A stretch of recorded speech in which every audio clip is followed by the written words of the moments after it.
Shalom, selamat pagi Bapak Ibu, saudara-saudari yang saya kasihi dalam nama Tuhan Yesus Kristus. Bersyukur kalau pada saat pagi hari ini kita bisa dapat bertemu kembali dalam ibadah doa pagi di Condro Kusumo Semarang untuk hari ini, Sabtu tanggal 7 November 2020. Dan pada kesempatan ini saya diberikan waktu untuk menyampaikan firman Tuhan kepada kita pada saat pagi hari ini. Ya, sebenarnya ini tugasnya Pak Firman ya. Namun sampai hari ini mungkin beliau belum bersiap untuk berfirman kepada kita semua pada saat pagi hari ini. Sehingga tadi saya diminta oleh Bapak Gembala untuk menggantikan beliau menyampaikan firman Tuhan kepada kita sekalian pada saat pagi hari ini. Nah, sebelum kita akan mendengarkan firman Tuhan, saya mengajak kita semua untuk kita berdoa, untuk kita menerima pengajaran firman Tuhan pada saat pagi hari ini. Mari kita berdoa. Tuhan, bersyukur karena pada saat pagi hari ini Engkau memberikan kami nafas hidup, kekuatan dan kesehatan, sehingga kami bisa ada sebagaimana kami ada di saat ini. Dan saat ini ya Tuhan, dalam ibadah doa pagi pada saat ini kami akan mendengarkan firman Tuhan. Kami mohon kiranya Roh Kudus menolong kami, membuka pengertian kami sehingga kami dapat mengerti, memahami setiap prinsip-prinsip kebenaran firman Tuhan yang kami temukan dalam perenungan pada kali ini. Dan biarlah Roh Kudus boleh menolong kami sehingga kami menjadi pelaku-pelaku firman Tuhan yang berkenan di hadapan Engkau. Kami serahkan jalannya pemberitaan firman Tuhan pada saat pagi hari ini ke dalam tangan kasih-Mu. Nama Tuhan dipermuliakan dan berkat bagi kami sekalian. Dalam nama Tuhan Yesus kami sudah berdoa. Amin. Hari ini kita akan belajar bersama-sama satu tema, yaitu menjadi murid Kristus yang sejati. Menjadi murid Kristus yang sejati. Mari kita buka Injil Lukas pasal 14 ayat 25 sampai 33. Lukas pasal 14 ayat 25 sampai 33. Saya bacakan bagi kita Injil Lukas pasal 14 ayat 25 sampai 33. Pada suatu kali banyak orang berduyun-duyun mengikuti Yesus dalam perjalanannya. Sambil berpaling ia berkata kepada mereka, "Jikalau seorang datang kepadaku dan ia tidak membenci bapaknya, ibunya, istrinya, anak-anaknya, saudara-saudaranya laki-laki atau perempuan, bahkan nyawanya sendiri, ia tidak dapat menjadi muridku. Barang siapa tidak memikul salibnya dan mengikut aku, ia tidak dapat menjadi muridku. Sebab siapakah di antara kamu yang kalau mau mendirikan sebuah menara tidak duduk dahulu membuat anggaran biayanya, kalau cukup uangnya untuk menyelesaikan pekerjaan itu, supaya jikalau ia sudah meletakkan dasarnya dan tidak dapat menyelesaikannya, jangan-jangan semua orang melihatnya mengejek dia, sambil berkata, orang itu mulai mendirikan, tapi ia tidak sanggup menyelesaikannya. Atau raja manakah yang kalau mau pergi berperang melawan raja lain, tidak duduk dahulu untuk mempertimbangkan apakah dengan 10.000 orang ia sanggup menghadapi lawan yang mendatanginya dengan 20.000 orang? Jikalau tidak, ia akan mengirim utusan selama musuh itu masih jauh untuk menanyakan syarat-syarat pendamaian. Demikian pula lah tiap-tiap orang di antara kamu yang tidak melepaskan dirinya dari segala miliknya tidak dapat menjadi muridku." Nah, Bapak Ibu saudara-saudara sekalian yang saya kasihi dalam nama Tuhan Yesus Kristus, teks yang baru saja kita baca ini adalah bagian dari rangkaian cerita yang ditulis oleh Lukas untuk mengisahkan tentang pelayanan Tuhan Yesus Kristus selama di muka bumi ini. Nah, kita tahu bersama bahwa selama Tuhan Yesus itu berada di bumi, dia selama berinkarnasi menjadi manusia, dia melakukan banyak sekali pelayanan kepada orang-orang pada masa itu. Dia melayani dari satu tempat, kemudian dia pindah ke tempat yang lain, dari satu desa ke desa yang lain, dari satu kota ke kota yang lain dan sebagainya. Dalam pelayanan Tuhan Yesus di bumi, Tuhan Yesus tidak melakukan pelayanan itu sendirian. Dia ditemani oleh murid-muridnya, ya. Kita tahu bahwa Tuhan Yesus punya murid itu ada 12, dan murid-murid itu dia pilih sendiri. Tetapi ada juga orang-orang lain yang tidak dipilih secara khusus oleh Tuhan Yesus untuk menjadi muridnya, tetapi mereka memutuskan untuk mengikuti Yesus. Nah, kalau kita membaca kitab suci, khususnya kita membaca di kitab-kitab Injil, maka kita akan memahami bahwa orang-orang yang kemudian memutuskan untuk mengikuti Yesus ini, mereka bisa sampai pada keputusan untuk mengikuti Yesus itu karena ada beberapa hal. Pertama, mereka mendengar pengajaran-pengajaran yang disampaikan oleh Tuhan Yesus dan mereka takjub. Mereka terkesan atas setiap pengajaran-pengajaran yang diajarkan oleh Yesus. Dengan pengajaran-pengajaran yang disampaikan oleh Yesus, pengajaran-pengajaran itu membuka paradigma berpikir mereka sehingga mereka bisa dapat memahami tentang kebenaran-kebenaran yang sesungguhnya yang selama ini tidak mereka ketahui. Mereka artinya bahwa mereka diberkati lewat pengajaran-pengajaran yang disampaikan oleh Tuhan Yesus itu. Tapi juga mereka yang memutuskan untuk mengikuti Yesus itu adalah mereka-mereka yang melihat secara langsung, bahkan mengalami secara langsung mujizat-mujizat yang dilakukan oleh Tuhan Yesus Kristus. Kita tahu bahwa Tuhan Yesus itu selama di bumi dia melakukan banyak mujizat. Dia menyembuhkan orang sakit, dia meredakan angin taufan, merubah air menjadi anggur, bahkan membangkitkan orang mati dari kematian.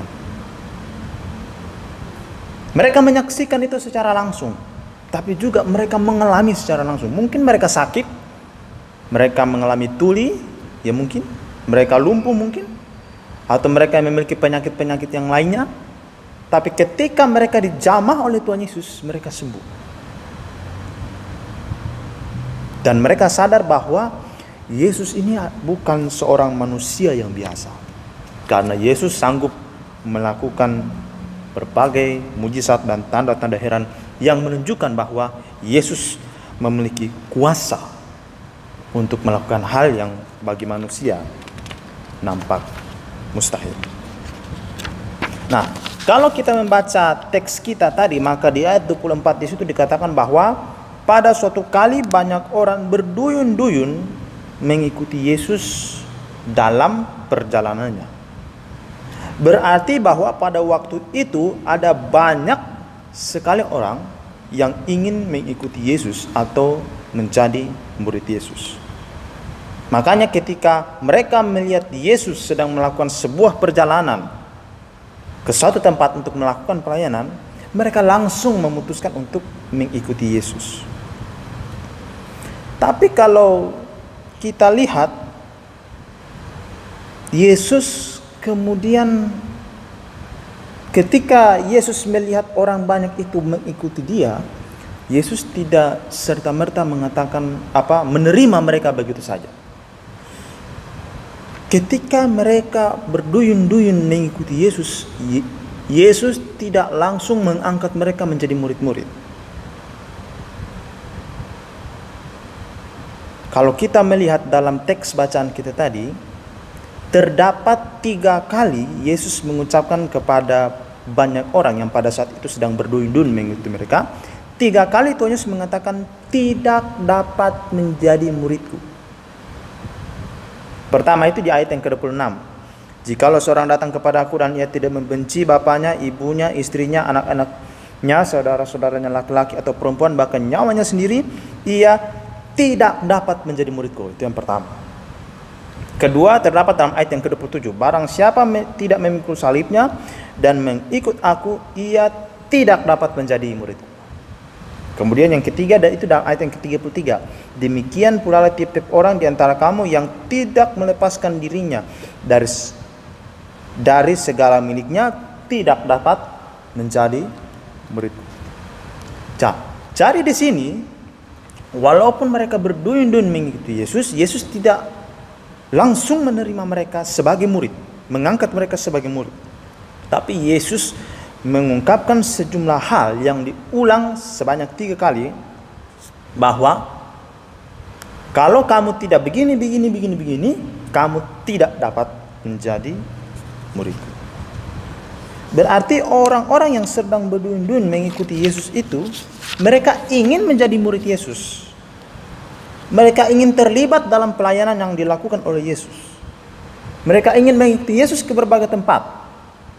Namun Yesus tidak secara langsung mengangkat mereka menjadi murid, walaupun pada saat itu mereka jumlahnya banyak orang.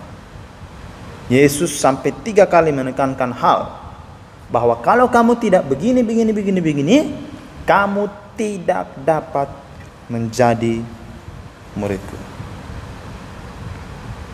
Nah, di sini kita bisa melihat bahwa sebenarnya Tuhan Yesus ini ingin menekankan bahwa untuk menjadi muridnya ada kriteria-kriteria, ada syarat-syarat, ada hal-hal yang harus dipenuhi sebelum seseorang sampai pada keputusan ingin menjadi murid Yesus. Banyak orang ingin menjadi murid Yesus.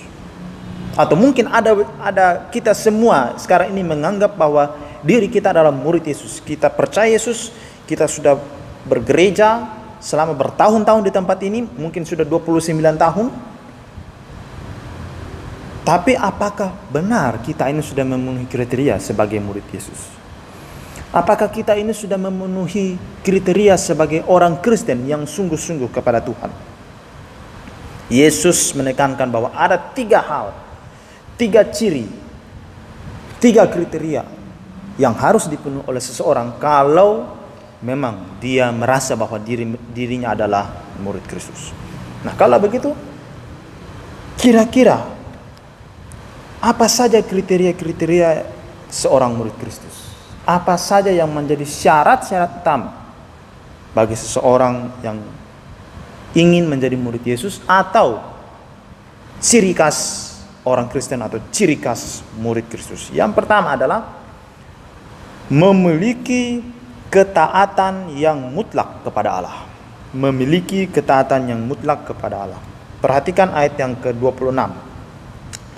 Jikalau seorang datang kepadaku dan ia tidak membenci bapaknya, ibunya, istrinya, anak-anaknya, saudara-saudaranya laki-laki atau perempuan, bahkan nyawanya sendiri, ia tidak dapat menjadi muridku.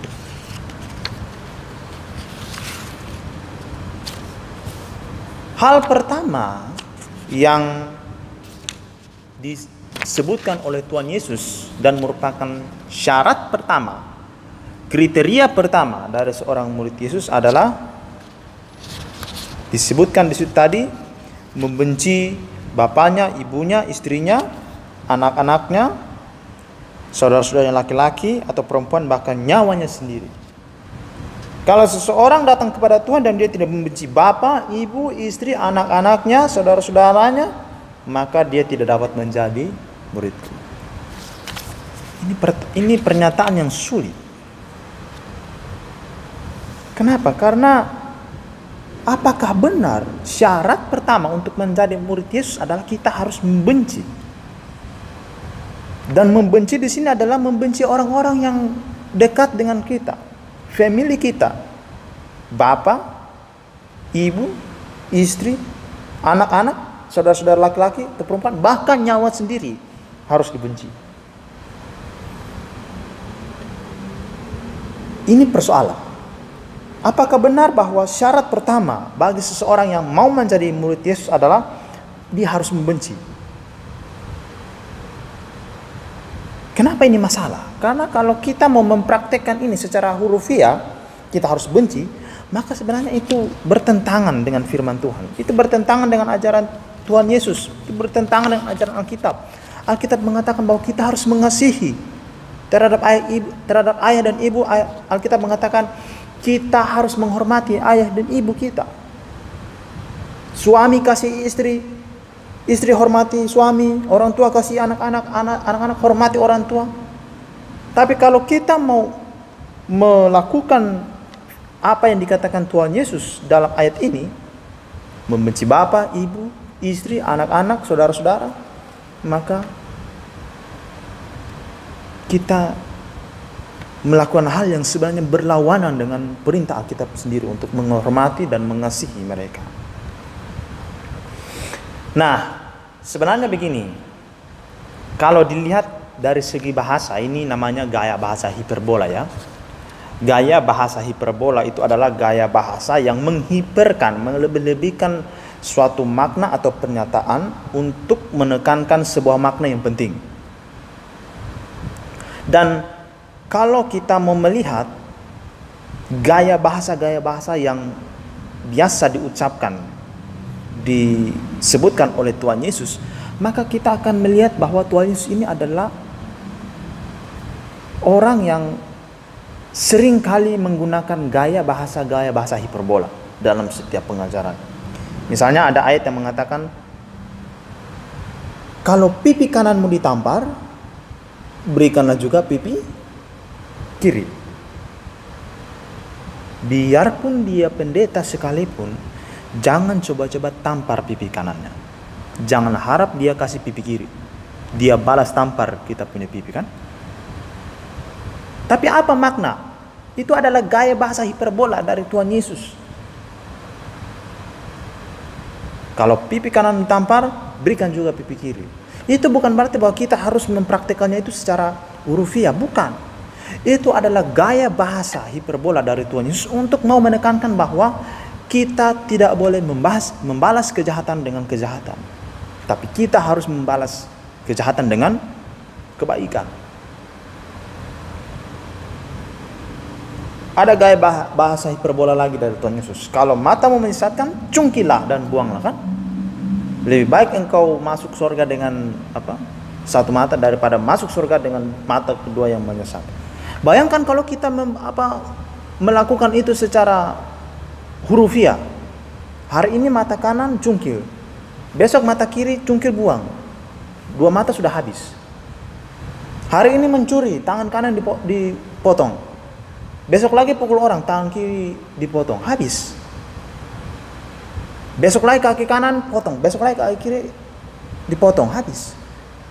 Masuk surga, tapi buta, tuli, puntung dan lain sebagainya. Tapi ini yang diajarkan Tuhan Yesus. Kalau mata menyesatkan, cungkilah dan buanglah.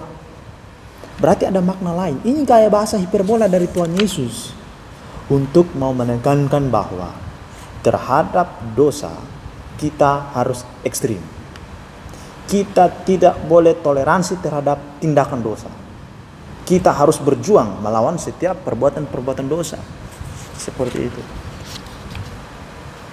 Itu gaya bahasa hiperbola dari Tuhan Yesus.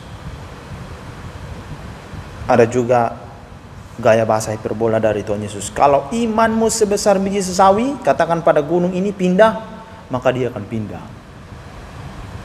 Sekarang Merapi ini mau meletus. Mari kita praktekkan ayat ini. Imanmu sebesar biji sesawi. Merapi sekarang mau meletus.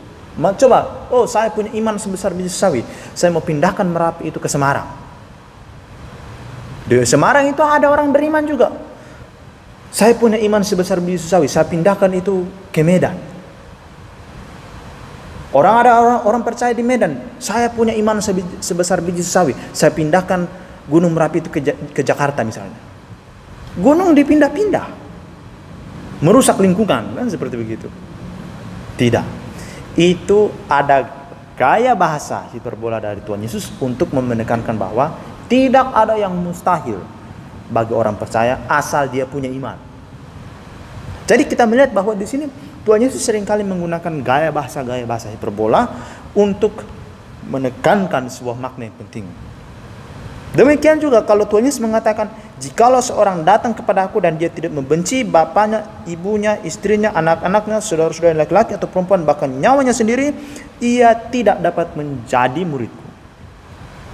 Itu adalah gaya bahasa hiperbola dari Tuhan Yesus untuk menegaskan bahwa kalau seorang mau mengikut Yesus, dia harus memiliki ketaatan yang mutlak kepada Kristus, melebihi ketaatan-ketaatan kepada orang lain. Hubungan dengan Yesus harus mengalahkan hubungan-hubungan yang lain. Harus taat kepada Kristus, tidak boleh taat kepada yang lain. Nah, sebagai manusia, kita hidup dalam hubungan-hubungan dengan orang lain. Dalam ilmu sosiologi itu mengatakan bahwa ada hubungan yang primer, tapi ada hubungan yang sekunder. Hubungan primer itu adalah hubungan yang ketika lahir kita sudah punya. Begitu kita lahir kita sudah punya ayah, ibu, saudara-saudara, kakak, adik, dan lain sebagainya. Itu hubungan primer. Tapi ada hubungan sekunder. Hubungan sekunder itu adalah hubungan yang nanti akan kita dapat setelah kita dewasa. Teman, pacar, sahabat, rekan kerja, dan lain sebagainya.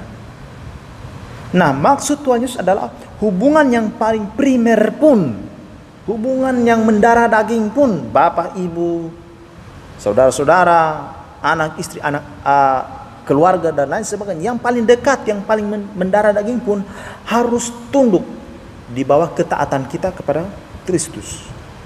Ketaatan kepada Kristus harus mengalahkan ketaatan kita kepada ketaatan-ketaatan yang lain. Seperti itu.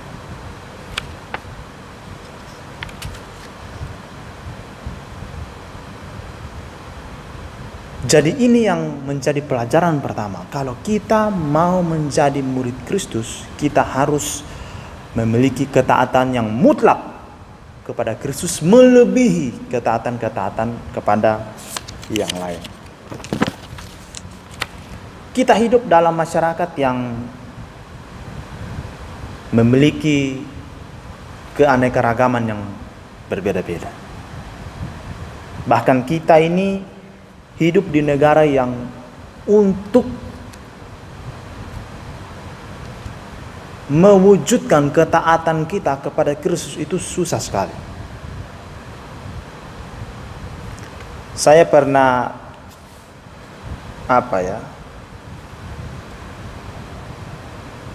pernah datang ke satu kantor, ya. Saya pernah pelayanan dengan seorang hamba Tuhan ke satu kantor, dan di situ waktu itu kami datang dan mereka masih kerja karena kami diundang untuk bikin persekutuan karyawan seperti begitulah ya.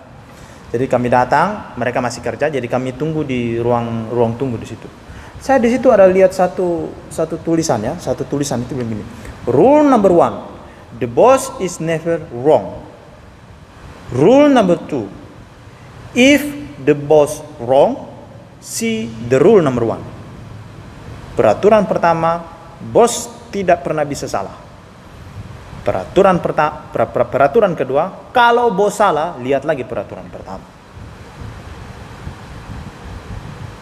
Kita hidup di negara di mana kita seringkali mengalami konflik antara mau taat kepada Kristus atau mau taat kepada hati nurani, atau mau taat pada pimpinan, atau mau taat pada keinginan-keinginan orang-orang yang ada di sekitar kita.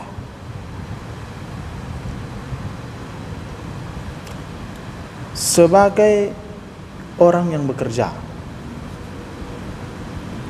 apakah seringkali saudara mengalami konflik antara mau taat pada integritas saudara sebagai orang Kristen atau mau taat pada hati nurani saudara, keinginan saudara untuk berlaku serong di pekerjaan?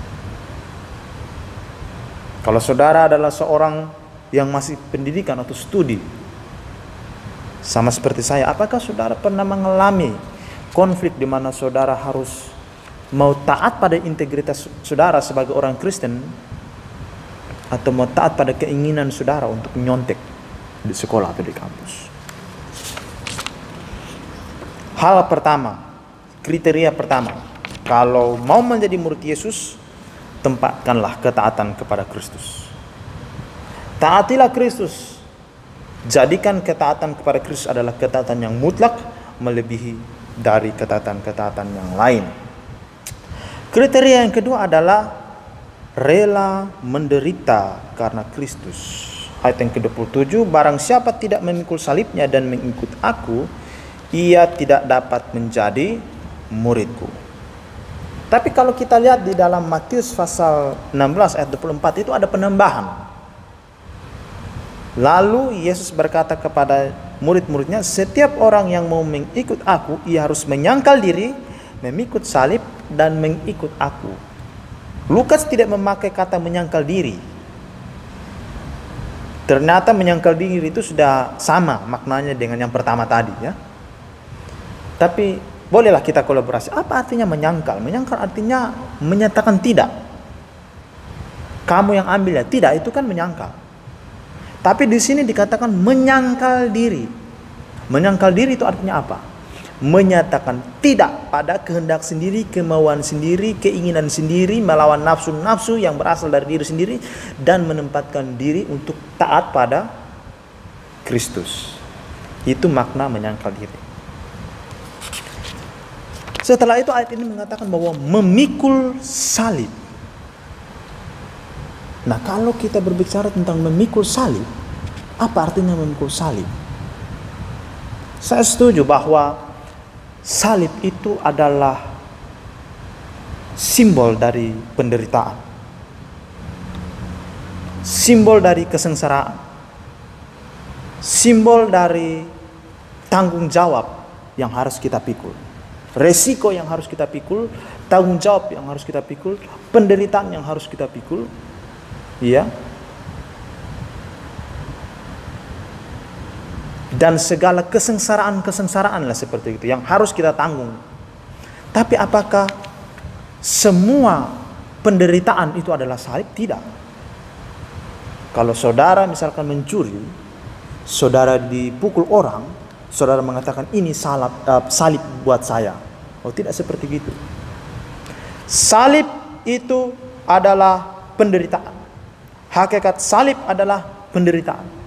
Tetapi penderitaan karena taat kepada Kristus dan firman-Nya. Karena taat kepada Kristus, makanya saya menderita. Karena taat kepada Kristus, saya dikucilkan. Taat kepada Kristus, saya dihina. Taat kepada Kristus, saya harus menanggung olok-olokan dari orang-orang. Memikul salib itu artinya rela untuk menanggung semua risiko oleh karena kita percaya kepada Kristus dan kita menderita karena Kristus. Kita sebagai orang Kristen disebut minoritas. Hidup di tengah bangsa yang mayoritas adalah orang-orang yang bukan beragama Kristen. Dan mungkin kita seringkali mengalami salib-salib tertentu dalam kehidupan kita. Lihat di mana-mana gereja susah dibangun. Bersyukur kita bisa beribadah di gereja yang ya bagus. Tapi ada gereja GKI Yasni di Jakarta hari ini mereka tidak pernah bisa punya gedung gereja dan tidak pernah dibangun gereja. Mereka ibadah di mana? Mereka ibadah di depan Istana Negara. Bahkan kalau saudara lihat di internet, di YouTube, di Facebook atau di media sosial lainnya, saudara akan melihat begitu banyak gereja Tuhan di Indonesia dipersulit. Mau urus ini susah, mau bangun IMB susah, dan lain sebagainya. Itu salib. Konsekuensi, risiko yang harus kita terima dengan ikhlas karena kita mengikut Kristus. Ketika kita menempatkan iman kita kepada Kristus, itu bukan berarti bahwa hidup kita akan baik-baik saja dan mulus-mulus saja, berjalan lancar. Tidak. Tuhan berkata, kalau kamu mau ikut aku, salib harus kamu pikul. Penderitaan harus kamu pikul.